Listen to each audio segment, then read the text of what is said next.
사무엘상 15장은요, 우리가 익히 잘 아는 그 암송 구절이 들어있는 장입니다. 무엇입니까? 순종이 제사보다 낫고, 순종이 제사보다 낫고. 이 성구가 오늘 본문 안에 있습니다. 배경은 무엇입니까? 아말렉 사람을 진멸하라고 하신 주님의 말씀을 사울이 그대로 순종하지 않았습니다.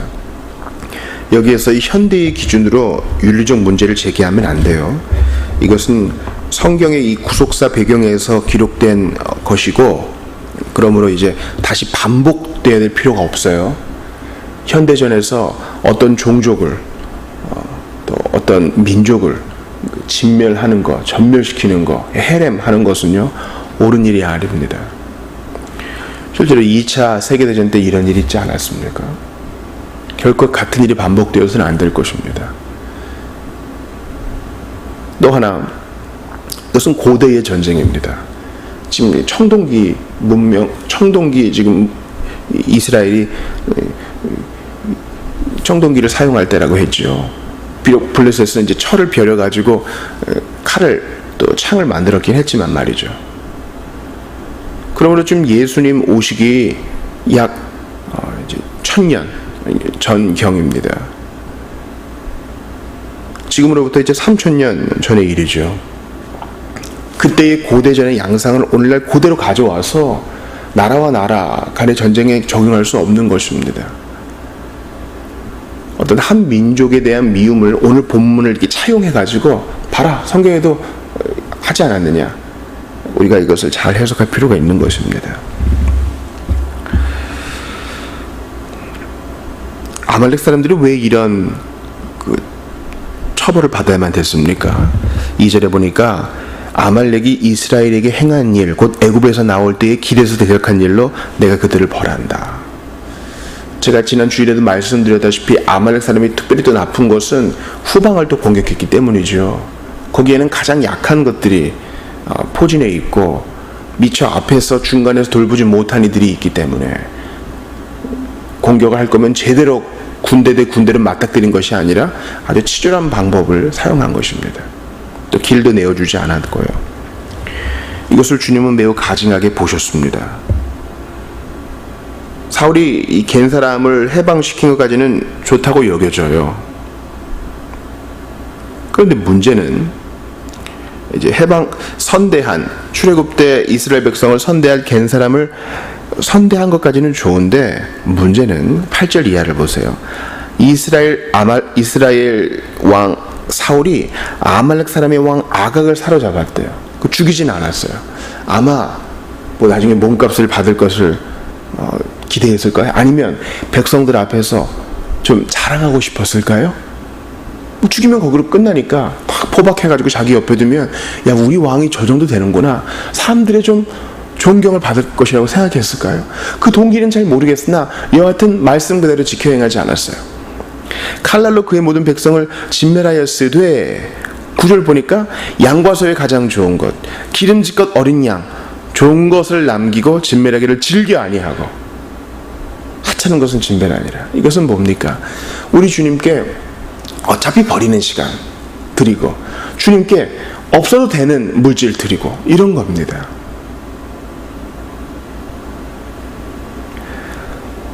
주일에 어쩔 수 없어서가 아니라 한몫 챙겨야겠다, 이런 마음으로 가게 문을 여는 것입니다. 돈 세탁을 하든 세금 내는 것을 거부하든 더러운 방법을 쓰든 어떻게든 돈을 벌어서 이거 하나님께 헌금하기 위해서 이거 해야 되겠다. 거짓을 스스럼 없이, 죄악을 스스럼 없이 택하는 것입니다. 이 문제를 가지고 이제 사무엘에게 지적을 받을 때에 사울의 변명을 보세요.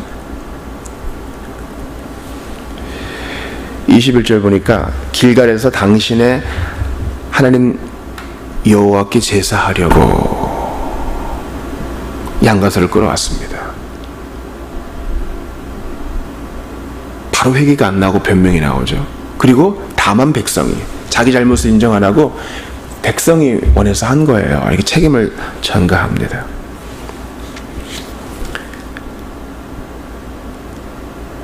왕위가 옮겨졌다. 이 무서운 얘기를 듣자 그제서야 24절에 사울은 회개를 합니다. 그러나 이미 주님은 사울을 버리셨습니다. 26절 보니까 이는 왕이 여호와의 말씀을 버렸으므로, 여호와께서 왕을 버렸다.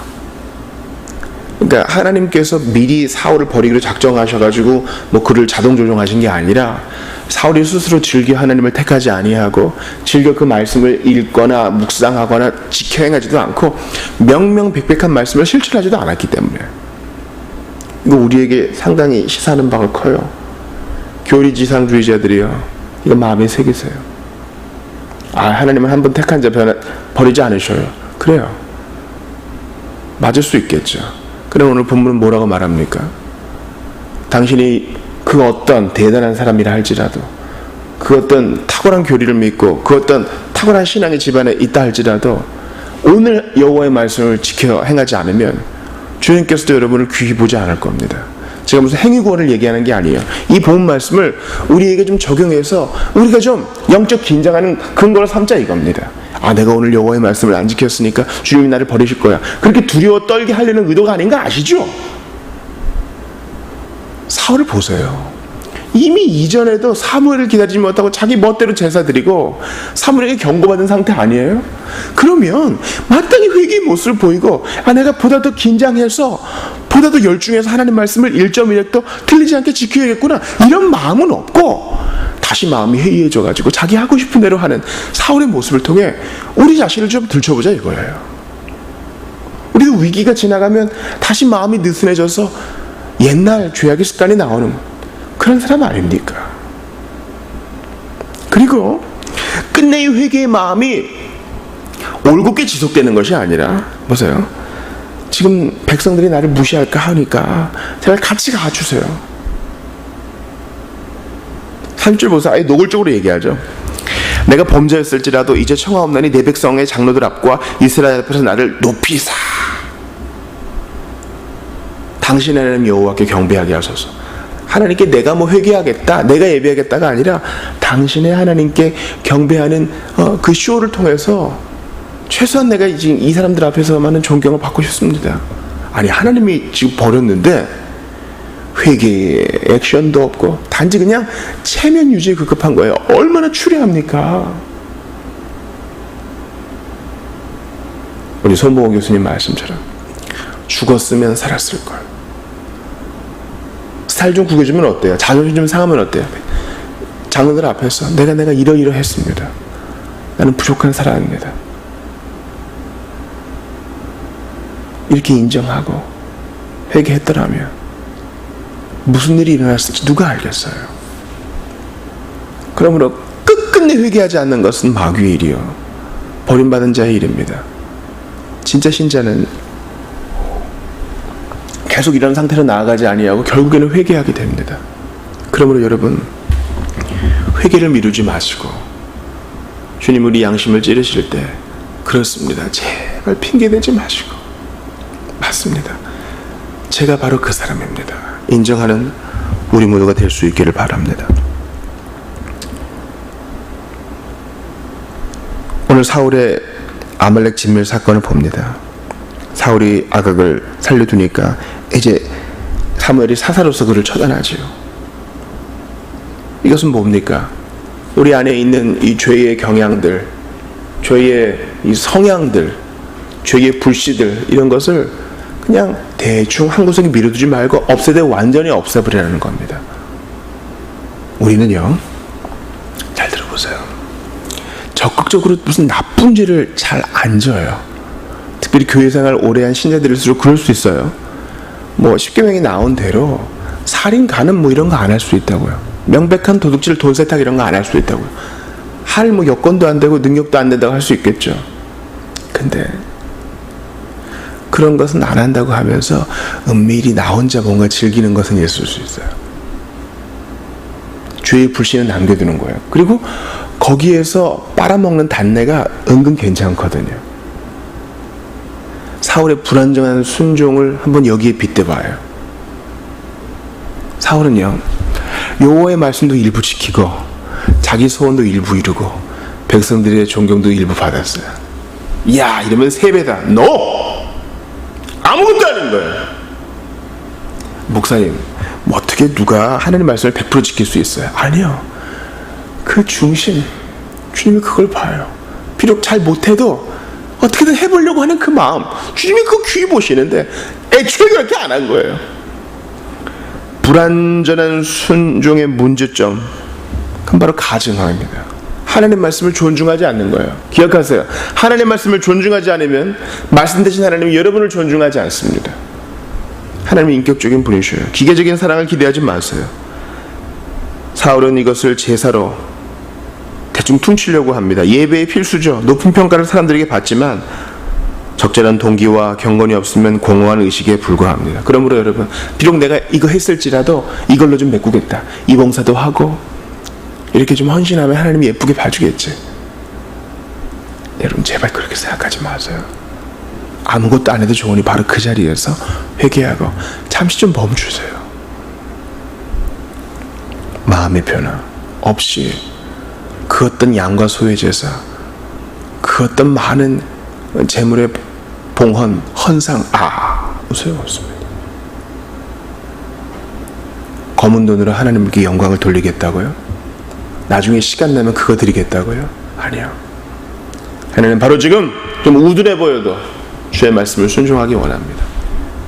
예수님은 바로 이런 우리의 은밀한 죄인의 성향 아셔서 마지막 피 한 방울까지 아끼지 않고 흘리신 겁니다. 죽음의 잔을 마셔서 숨통이 끊어질 때까지 희생당하신 것입니다. 왜요? 우리가 이런 악랄한 죄인이기 때문에. 구원하셨고 지금도 구원하고 계시며 온전히 구원하실 것입니다. 오늘 본문에서 사울 참 꽃이다 이게 아니라 거기서 내 모습을 봐야 돼요. 불완전한 순종 했고 지금도 할 가능성이 농후한 바로 나, 예수님 앞에 엎드려 나아가기 바랍니다. 기도합시다.